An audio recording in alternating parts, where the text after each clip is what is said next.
बांग्लादेशी तलबा तहरीक का फौज की हिमायत याफ्ता हुकूमत कबूल करने से इनकार। तलबा रहनुमाओं का नोबल इनाम याफ्ता डॉक्टर मोहम्मद यूनुस की सरबराही में अबूरी हुकूमत के क़याम का मुतालबा। 24 घंटों में अबूरी हुकूमत कायम की जाए। अबूरी हुकूमत के दीगर नाम आज जारी किए जाएंगे। बांग्लादेशी तलबा रहनुमाओं ने अबूरी हुकूमत का खाका पेश कर दिया। आर्मी चीफ जनरल वकारुज़्ज़मान तलबा रहनुमाओं से आज मुलाकात करेंगे। वज़ीर आज़म शेख हसीना वाजिद के इस्तीफे के बावजूद बांग्लादेश में फसादात न रुक सके। मुजाहिरीन का चीफ जस्टिस के घर पर धावा, सामान लूट लिया। मुश्तिल अफराद का जेल पर हमला, 500 कैदी फरार करा दिए। मीडिया रिपोर्ट के मुताबिक पीर को फसादात में 135 अफराद हलाक और सैकड़ों जख्मी हुए।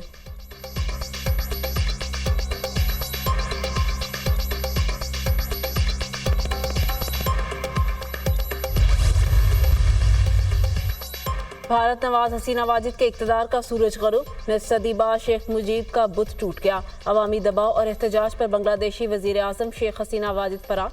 ढाका की तरफ लाखों अफराद के मार्च और सैकड़ों मुजाहिरीन की हलाकत के बाद हसीना वाजिद इस्तीफा देकर हेलीकॉप्टर के जरिए भारत पहुंच गई। आर्मी चीफ ने हसीना वाजिद को इस्तीफा देने के लिए 45 मिनट का वक्त दिया। रवानगी से कबल हसीना वाजिद को आखिरी तकरीर रिकॉर्ड करने का भी मौका न दिया गया। ढाका में हजारों अफराद वज़ीर आज़म हाउस और दीगर सरकारी इमारतों में घुस गए। वज़ीर आज़म हाउस की ईंट से ईंट बचा दी। शेख मुजीब के मुजस्समे तोड़ दिए। भारतीय परचमों पर भी डंडे बरसाए गए। मुजाहिरीन ने अवामी लीग के दफ्तर को आग लगा दी। वज़ीर आज़म के फरार के बाद फौज ने मुल्क को कंट्रोल संभाल लिया। अबूरी हुकूमत बनाने का ऐलान। आर्मी चीफ जनरल वकारुज़्ज़मान ने अपोजिशन जमातों से मुलाकात के बाद कौम से खिताब में कहा, अबूरी हुकूमत के लिए अवामी लीग के सिवा सबसे बात होगी। बांग्लादेश की फौज का मुल्क भर में जारी कर्फ्यू आज से खत्म करने का ऐलान। आज तमाम दफातर, अदालतें, तालीमी इदारे और फैक्ट्रियाँ खोल दी जाएंगी। बांग्लादेश के सदर के हुक्म पर साबिक वज़ीर आज़म खालिदा ज़िया रहा। एहतजाज के दौरान गिरफ्तार तमाम मुजाहिरीन को भी रिहा करने का फैसला। हसीना वाजिद के इस्तीफा पर बांग्लादेश में जश्न, नारे। हसीना वाजिद का बरतानिया में सियासी पनाह मिलने तक भारत में ही रहने का इम्कान।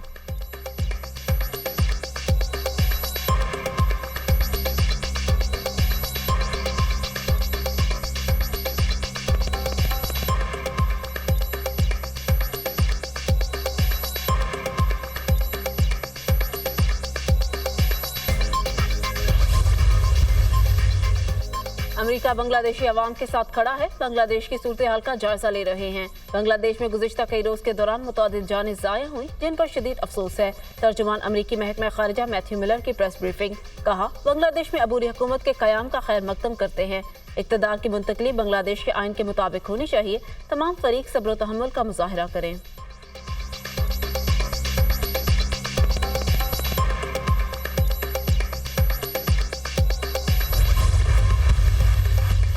9 मई के हवाले से पाक फौज का मौक़िफ़ बहुत वाज़ेह है। फौज के मौक़िफ़ में कोई तब्दीली आई न आएगी। 7 मई की प्रेस कॉन्फ्रेंस में इख्तियार मौक़िफ़ बरकरार है।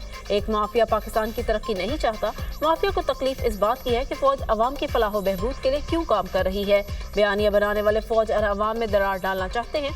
सवाल करने वाले और आग लगाने वालों को पहचाने। हमें चाहिए माफिया को यकजुबां होकर जवाब दें।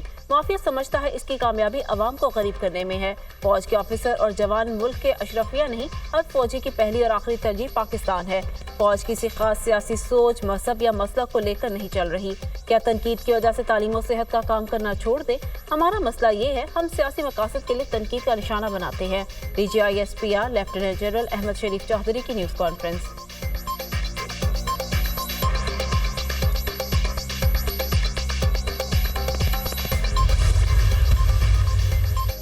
बानी PTI समझौता नहीं करेंगे, डटे रहेंगे। हमारा किसी से कोई झगड़ा नहीं, चाहते हैं दूरियां खत्म हो। बहुत जल्द बानी PTI हमारे दरमियान होंगे।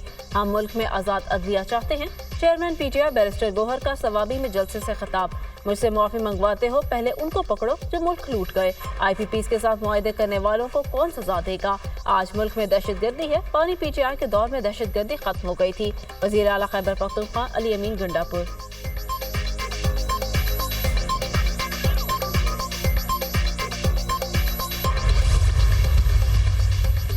हुक्मरान तबके ने मुल्क का बेड़ा गर्क कर दिया। सुन लो, जो कुछ बांग्लादेश में हुआ तुम्हारा भी वही मुकद्दर होगा। शहबाज शरीफ और आसिफ जरदारी तुम्हारा क्या बनेगा? मार्च से मुतालिक फैसला जल्द करेंगे। जब हम फैसला कर लेंगे तो फिर तुम्हारी कोई रुकावटें हमारे सामने नहीं होंगी। हुकूमत ने मसले को हल नहीं किया तो फिर कॉल देंगे। अमीर जमात इस्लामी हाफिज नईमुर रहमान का धरने के शुरा से खिताब।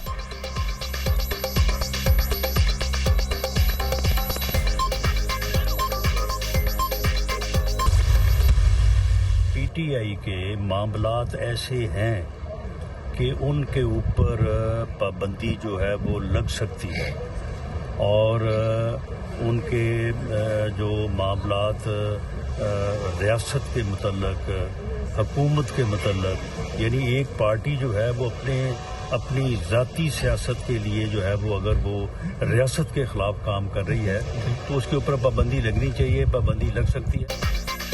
پی ٹی آئی کے معاملات ایسے ہیں، ان پر پابندی لگ سکتی ہے۔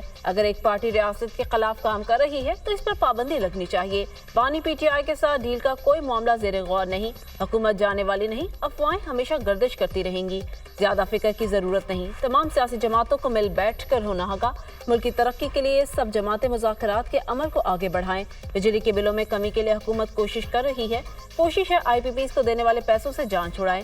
مشیر وزیر اعظم رانا ثناء اللہ کی پاکستانی ہائی کمیشن لندن آمد کے موقع پر گفتگو۔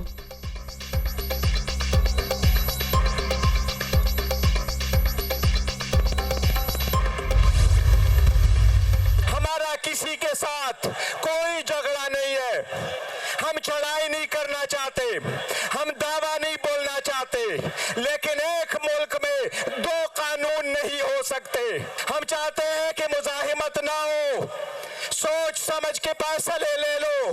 ہم کہتے ہیں ڈائیلاگ ہونے چاہیے، خلیج ختم ہونا چاہیے، دوریاں ختم ہو۔ بانی پی ٹی آئی سمجھوتا نہیں کریں گے، ڈٹے رہیں گے۔ ہمارا کسی سے کوئی جھگڑا نہیں ہے، چاہتے ہیں دوریاں ختم ہو۔ بہت جلد بانی پی ٹی آئی ہمارے درمیان ہوں گے۔ ہم ملک میں آزاد عدلیہ چاہتے ہیں۔ Chairman P T I barrister Gohar کا ثوابی میں جلسے سے خطاب۔ مجھ سے معافی منگواتے تو پہلے ان کو پکڑیں جو ملک لوٹ گئے۔ آئی پی پیز کے ساتھ معاہدے کرنے والوں کو کون سزا دے گا؟ آج ملک میں دہشت گردی ہے، بانی پی ٹی آئی کے دور میں دہشت گردی ختم ہو گئی تھی۔ وزیر اعلیٰ خیبر پختونخوا علی امین گنڈا پور۔ مسلم لیگ نون فوج اور تحریک انصاف میں دراڑ ڈال رہی ہے۔ ہم نے مسلم لیگ نون کی اس سازش کو ناکام بنانا ہے۔ شہباز شریف نے معیشت کا بیڑا غرق کر دیا، اپوزیشن لیڈر عمر ایوب کی کڑی تنقید۔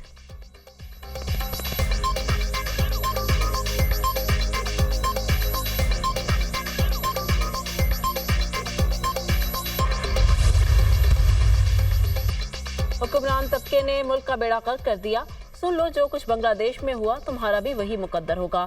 شہباز شریف اور آصف زرداری تمہارا کیا بنے گا؟ 7 یا 8 مارچ کو مشاورت کریں گے۔ مارچ کب کرنا ہے؟ جب ہم فیصلہ کر لیں گے تو پھر تمہاری کوئی رکاوٹ ہمارے سامنے نہیں ہوگی۔ حکومت نے مسئلے کو حل نہیں کیا تو پھر کال دیں گے۔ 4 دن سے حکومتی کمیٹی تلاش گمشدہ ہے۔ امیر جماعت اسلامی حافظ نعیم الرحمان کا دھرنے کے شرکا سے خطاب۔ جماعت اسلامی کے مہنگائی کے خلاف راولپنڈی اور کراچی میں دھرنے جاری، لاہور میں بھی دھرنا دینے کی تیاریاں۔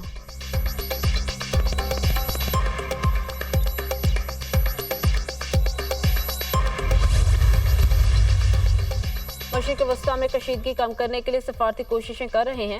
مشرق وسطیٰ نازک لمحے سے گزر رہا ہے۔ یہ بہت اہم ہے کہ غزہ میں جنگ بندی کا معاہدہ طے پا جائے۔ تمام فریقین پر زور دیا ہے وہ تشدد سے گریز کریں۔ امریکی وزیر خارجہ انٹونی بلنکن کی آسٹریلین ہم منصب سے ملاقات کے بعد گفتگو۔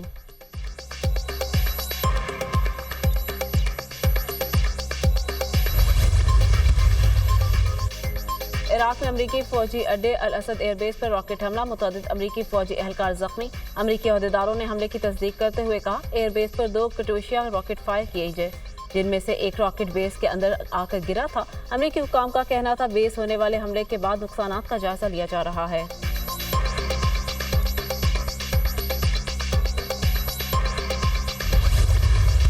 اور غزہ میں اسرائیلی فورسز کی دہشت گردانہ کارروائیاں جاری، صہیونی فوج کے تازہ حملوں میں مزید 40 فلسطینی شہید، 71 زخمی ہو گئے۔ دیر البلاح میں صہیونی حملوں سے 13 فلسطینی شہید، اسرائیلی قید میں شہید 80 فلسطینیوں کی لاشیں فلسطینی حکام کے حوالے کر دی گئی۔ تشدد کے باعث لاشوں کی شناخت ہو سکی۔ اسرائیل جارحیت میں شہید فلسطینیوں کی تعداد 39,623 تک جا پہنچی، 91,469 افراد زخمی ہو چکے۔ غزہ میں شہید بچوں کی